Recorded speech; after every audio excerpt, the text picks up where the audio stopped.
Exercise 10. This is another exercise from my 7th practice set of exercises on s7e10. You can always find it in my site or here as a playlist on YouTube.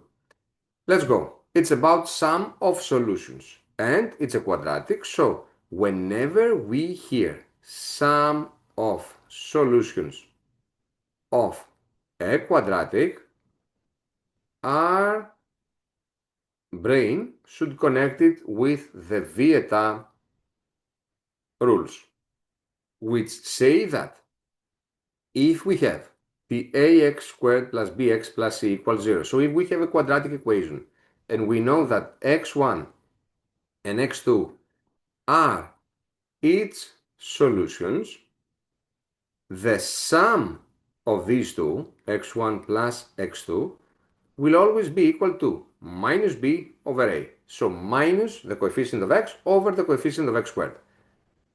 What is highly needed for that is to firstly bring it into this form, ax squared plus bx plus c. Okay, so I'm going to start with the given equation, x squared minus 10x plus 21 equals 3x plus 2.